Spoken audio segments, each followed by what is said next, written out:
Frank Betcher, the author of How I Raised Myself from Failure to Success in Selling, listed enthusiasm as the first of his 13 success objectives, and his enthusiasm became one of his most powerful assets as he learned to use the great self-motivator to be enthusiastic, act enthusiastic.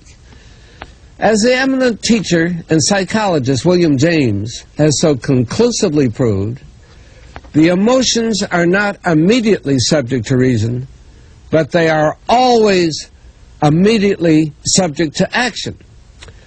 We can achieve nothing important until we have enthusiasm. Now, Dr. Hill will explain how you can develop a feeling of enthusiasm for all that you do. Our 8th visit brings us to the subject of enthusiasm, which may be likened to steam in a boiler, which, when it is controlled and turned on, starts the wheels of machinery into action. Someone has said that knowledge is power. That is only a half-truth, for knowledge becomes power only when it is put into action for the attainment of a definite objective. Enthusiasm is one of the more powerful means by which we may put into action our education, experience, and knowledge. Spoken words without enthusiasm are often ineffective, and sometimes they can be actually boresome, as you of course know if you have noticed the effect a speaker without enthusiasm has on his listeners. I have known lecturers to hold audiences spellbound for 2 hours, yet when members of the audience were asked to tell what the speaker had said, they could not remember. But what they did remember was that the speaker got their attention and held it. And now let me explain why enthusiasm has such a powerful impact upon the minds of those who come under its influence.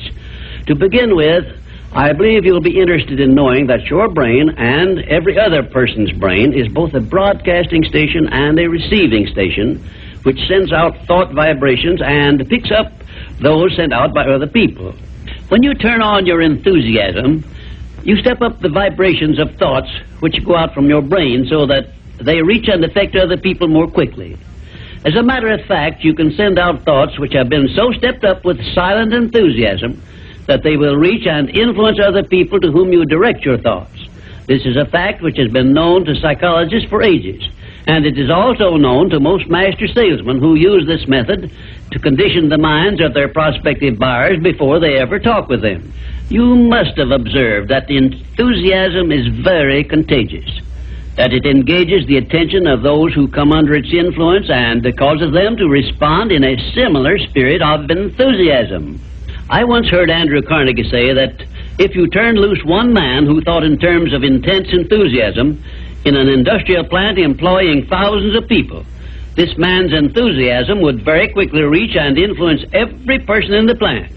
And he said it made not the slightest difference whether the enthusiasm was negative or positive, constructive or destructive. Then Mr. Carnegie went on to explain that in his selection of employees for promotion to bigger jobs, the first thing he looked for was a man's capacity to express himself in terms of intense enthusiasm. He said that enthusiasm is one of the most important traits necessary for leadership.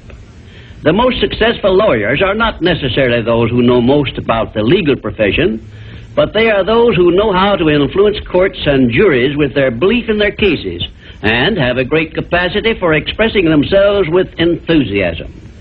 When you are introduced to another person, you have a marvelous opportunity to sell yourself favorably to that person by the extent of the enthusiasm you express in accepting the introduction. When you shake hands with another person, you have also a fine opportunity to make a favorable impression by the warmth of enthusiasm you put into that handshake. If there is anything which leaves me flat and unfavorably impressed when I'm introduced, it's an extended hand which feels like a piece of cold ham and acknowledges the introduction with a cold, canned, pleased to meet you, with no signs of enthusiasm back of it. Now, right here, let me give you a brief course in salesmanship, which may be of value to you the remainder of your life.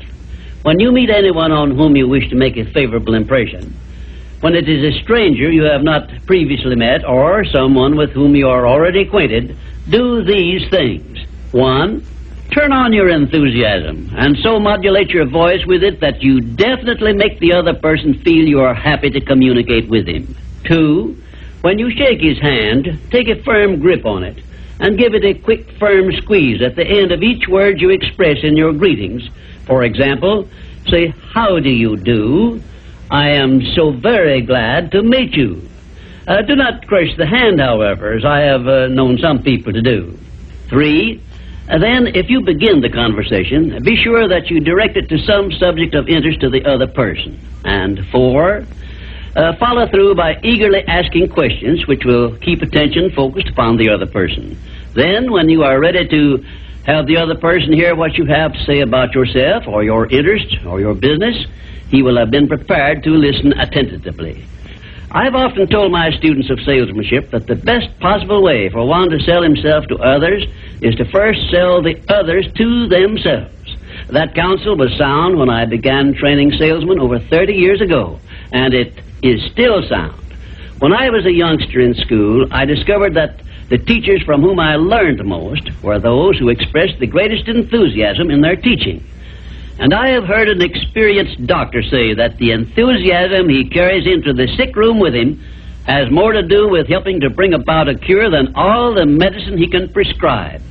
Enthusiasm is an expression of a positive mental attitude, and it has long been known to doctors that a positive mental attitude stands high on the list of influences which give one sound health.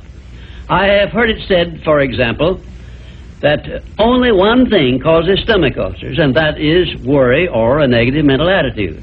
And only one thing can cure stomach ulcers, and that is a positive mental attitude.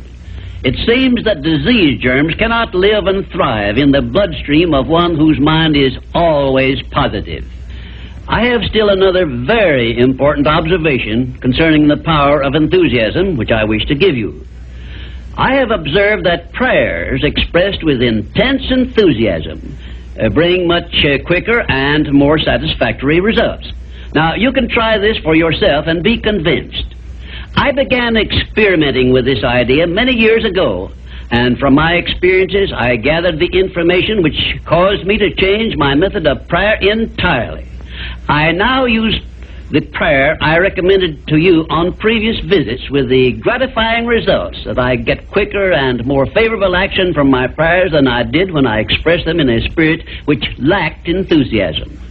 I suggest that a very practical way to begin learning to express yourself with enthusiasm will be to follow the habit of reading aloud for 10 minutes daily, putting all the enthusiasm at your command into your reading.